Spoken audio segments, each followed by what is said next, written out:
aujourd'hui, et c'est le grand problème de notre école, c'est d'une certaine manière le seul, on a construit une école dont le maître mot est de ne pas transmettre. Je l'ai vécu comme professeur, je l'ai écrit dans Les Déshérités, c'était déjà il y a 10 ans, et je suis très heureux de voir que le président de la République reprend le constat que je formais le pédagogisme. Lorsqu'il écrit dans Le Point, lorsqu'il dit que ce pédagogisme a interdit à l'école de transmettre. C'est exactement ce qui est en train de se produire aujourd'hui. Il suffit de regarder les chiffres et les faits.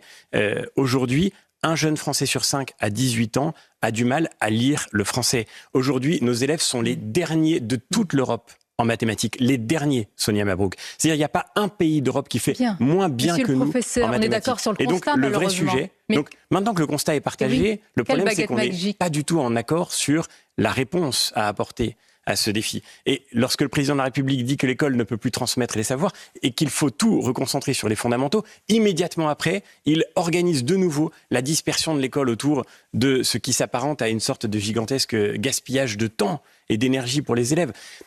Et moi, je suis fasciné qu'on en revienne toujours à cet incroyable débat sur le nombre de jours de vacances. Mais le vrai problème dans ce pays, ce n'est pas le nombre de jours de vacances, ce n'est pas le poids du cartable, ce n'est pas la question de savoir comment on doit organiser toute la périphérie de la vie scolaire. Le vrai sujet, c'est ce qui se passe dans les salles de classe. Le vrai sujet, c'est ce qui se passe pendant les jours d'école. Et le vrai sujet, c'est qu'on redonne aux professeurs, je le redis, leur métier, qu'on leur redonne les moyens de leur métier, qu'on leur redonne la reconnaissance de leur métier. Et leur métier, c'est de transmettre le savoir et de transmettre la culture. Et tout reconcentrer là-dessus. Je fais une proposition, par exemple, toute simple.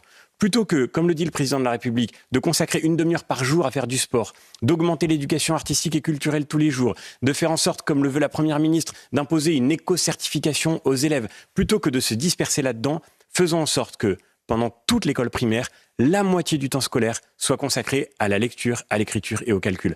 La moitié du temps scolaire. Et quand on aura fait ça déjà, je crois qu'on aura fait un grand pas pour simplifier la vie des élèves, pour rendre à l'école sa mission simple, qui est de transmettre les fondamentaux et d'offrir à chaque enfant les moyens de construire son avenir.